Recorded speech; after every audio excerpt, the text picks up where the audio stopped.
नमस्कार, Bihar news today देख रहे हैं आप और मैं हूं श्रुति चौबे। जिस एनडीए ने सालों तक कांग्रेस और आरजेडी पर परिवारवाद को लेकर सबसे तीखे हमले किए, आज वही एनडीए खुद उसी आरोप के घेरे में खड़ी नजर आ रही है। फर्क बस इतना है कि अब यह आरोप विपक्ष नहीं बल्कि एनडीए के भीतर से उठ रहा है। ताजा मामला उपेंद्र कुशवाहा की पार्टी राष्ट्रीय लोक मोर्चा यानी आरएलएम का है, जहां असंतोष खुलकर सामने आ गया है। देखिए ये रिपोर्ट। से आरएलएम विधायक रामेश्वर महतो ने सोशल मीडिया के जरिए शीर्ष नेतृत्व पर नाराजगी जाहिर की है। उन्होंने किसी का नाम नहीं लिया, लेकिन इशारा साफ तौर पर परिवारवाद की ओर था।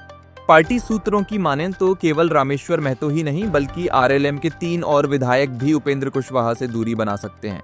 यानी जो परिवारवाद कभी एनडीए का सबसे बड़ा चुनावी हथियार था, वही अब उसके लिए संकट बनता जा रहा है। हर चुनाव में परिवारवाद एक बड़ा मुद्दा बनता है। एनडीए खुद को इससे अलग बताती रही है, लेकिन आंकड़े कुछ और ही कहानी कहते हैं। मौजूदा स्थिति में एनडीए के कुल 29 विधायक ऐसे हैं जो राजनीतिक परिवारों से आते हैं। ये कुल विधायकों का करीब 14.35% है। अब जरा पार्टियों के हिसाब से तस्वीर समझते हैं। बीजेपी ने 101 सीटों पर उम्मीदवार उतारे थे, जिनमें से 89 सीटों पर जीत मिली।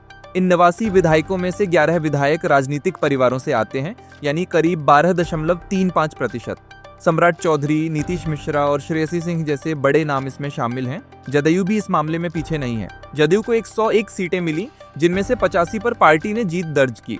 लेकिन यहाँ भी 11 विधायक यानी करीब 12.9% राजनीतिक परिवारों से जुड़े हैं।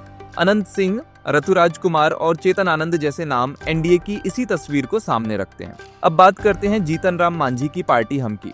एनडीए ने हमको 6 सीटें दी। इनमें से 5 सीटों पर ऐसे उम्मीदवारों को टिकट मिला जिनका सीधा पारिवारिक रिश्ता है। मांझी की बहू, समधन और दामाद तीनों विधायक बन गए। यानी हम पार्टी में 80% विधायक परिवारवाद के जरिए विधानसभा पहुंचे। उपेंद्र कुशवाहा की पार्टी आरएलएम को 6 सीटें मिली।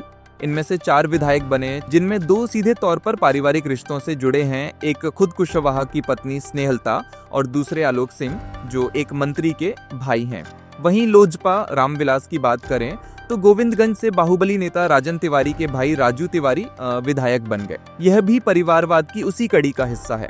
तो सवाल सीधा है, क्या परिवारवाद सिर्फ कांग्रेस और आरजेडी की पहचान है, या फिर एनडीए भी उसी रास्ते पर चल पड़ी है जिस पर चलने का आरोप वह दूसरों पर लगाती रही है?